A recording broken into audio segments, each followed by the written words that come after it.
Chapter 1067, Punk Records. Last week we had a crazy chapter where we get to see a backstory about Dragon and Vegapunk. The two of them at Ohara, we find out that all the books were preserved, they were taken to Elbaf, and then we unfortunately find out that Sol is alive, but it is what it is. With this week's chapter, the cover story starts with Judge and Caesar fighting. In the actual chapter, there's quite a bit to get to. So Vegapunk reveals that he was actually born as a genius and then ate the brain fruit. This allowed for unlimited data storage inside of his brain at the cost of the size of his head. So the more knowledge that he had, the bigger that his head grew. It's not that he's part of a long head tribe or anything like that, that's just the effects of his fruit. The reason why the top half of his head is missing is because he cut it off and placed it on the top half of Egghead Island. He connects to it with the antenna that he has on the top half of his head. Oda's imagination is going crazy. On top of that, all 6 clones actually connect to it and they synchronize with it every single day. So it's 6 times the labor force where each one of them has different experiences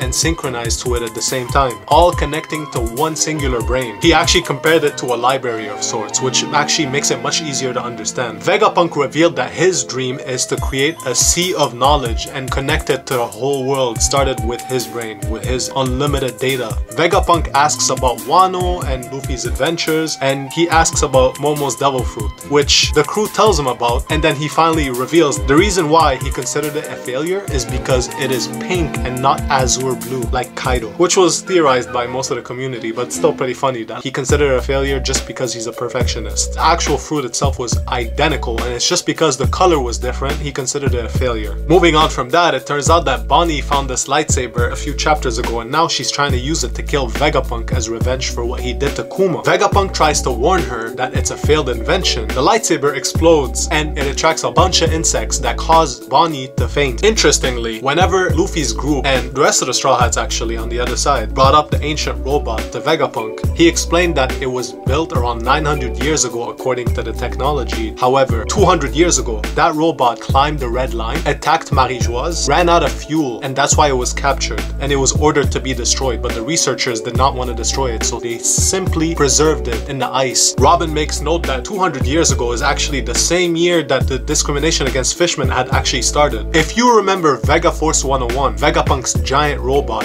Vegapunk reveals that that robot was meant to imitate the ancient robot from the Void Century. However, he just could not figure out what that power source was that powered it, as it's a power source that is simply not found in the current era. This leaves Frankie and the rest of the crew flabbergasted as what could that unknown power source be. Vegapunk seems regretful that things with Bonney are going sour. He asks Luffy, I know we were fated to meet, but I have one request from you. Could you get me out of Egghead Island? Elsewhere on Egghead Island, CP0 arrive and make a request for entry. We're not here to kill you or anything. We're just here to return the Kuma Seraph, nothing else. In fact, Lucci got a report that Bonney is on this island and says that since she's been troublesome for the world government and has escaped them many times, now that the government has no use for her, we can finally kill her. Vegapunk 01 Shaka tells them, no, you don't need to come in, you're good. Just leave the Kuma Seraph and we'll take care of it later. He denies them entry. While doing so, he also readies all 6 Vegapunk clones. They're about to pull up on CP0. It's gonna be Vegapunk versus CP0, and probably the Straw Hats too, as why would they not help? Finally, in Kamabaka Queendom, Kuma wakes up in his damaged states and just starts running away, with Dragon and Ivankov chasing after him, asking him where he's going. Unfortunately guys, next week is a break. Oda did not leave us with a cliffhanger or anything like that. Although this chapter was not quite the banger that the last one was, it still gave us information about events that transpired 200 years ago, which is pretty interesting in of itself. In addition, we actually finally find out what Vegapunk's devil fruit is and what the deal is with his head. And the way that the Punk Records Vegapunk library works is